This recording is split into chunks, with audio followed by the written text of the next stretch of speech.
Slam. വലൈക്കും അസ്സലാം വറഹ്മത്തുള്ളാഹി. ഇസ്ലാമിലെ എല്ലാ കാര്യങ്ങൾക്കും സൊല്യൂഷൻ ഉണ്ടല്ലോ.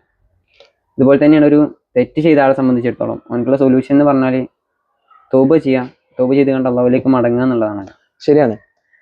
നമുക്ക് എല്ലാവർക്കും അറിയാം, കുല്ലു ബനി ആദമ ഖത്താഉൻ, ആദമിന്റെ എല്ലാ മക്കളും തെറ്റുകാരാണ്. അതുപോലെ തന്നെ വഖൈറുൽ ഖത്താഇന അത്തവാബുൻ, അതിൽ പറയുന്നത് അതിലേറ്റവും ഉത്തമർ, അതായത് തെറ്റുകാരിൽ ഏറ്റവും ഉത്തമർ എന്ന് പറയുന്നത് തൗബ ചെയ്ത് അള്ളാഹുവിലേക്ക് മടങ്ങുക എന്നുള്ളവരാണ്. അതന്നെ നബി സല്ലല്ലാഹു അലൈഹി വസല്ലം ഈ ഒരു സംഭവം തൗബയെ സംബന്ധിച്ച് ഒരു ഹദീസിൽ ഒരു ഉപമയിലൂടെ മനോഹരമായി പറയുന്നുണ്ട്. ഒരു കഥ, അതായത് ഒരു അടിമ തന്റെ ഒട്ടകവുമായി ഇങ്ങനെ സഞ്ചരിക്കുകയാണ് മരുഭൂമിയിലൂടെ.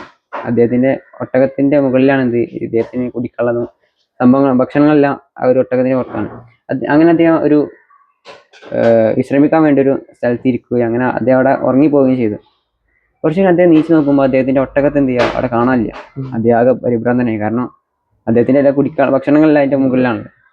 അങ്ങനെ അദ്ദേഹം ആ ഒരു ക്ഷീണത്തിൽ അദ്ദേഹം ഒന്നുകൂടെ മയങ്ങിപ്പോയി. നീച്ചു നോക്കിയപ്പോൾ ആ ഒരു ഒട്ടകത്തെ എന്ത് ചെയ്യുക, ആ ഒട്ടകം നിൽക്കുന്നത് എന്ത് ചെയ്യുക അദ്ദേഹം കാണാനിടയായി. അപ്പൊ അദ്ദേഹം പറഞ്ഞ് അല്ലാഹു അൻത അബ്ദി വഅന റബ്ബുക. യഥാർത്ഥത്തിൽ അവിടെ പറയേണ്ടത് അല്ലാഹുമ്മ അൻത റബ്ബി വഅന അബ്ദുക എന്നുള്ളതാണ്. ഹദീസിൽ പറയുന്നത് ബിശിദ്ദത്തിൽ ഫറഹി, സന്തോഷത്തിന്റെ കാഠിന്യം മൂലമാണ് അദ്ദേഹം അവിടെ അങ്ങനെ പറയാൻ കാരണം. അതിനേക്കാൾ സന്തോഷമാണ് എന്ത്, അള്ളാഹുവിന് ഒരു തെറ്റ് ചെയ്ത ആള് തൗബ ചെയ്ത് അള്ളാഹുവിലേക്ക് മടങ്ങുക എന്ന് പറഞ്ഞത്.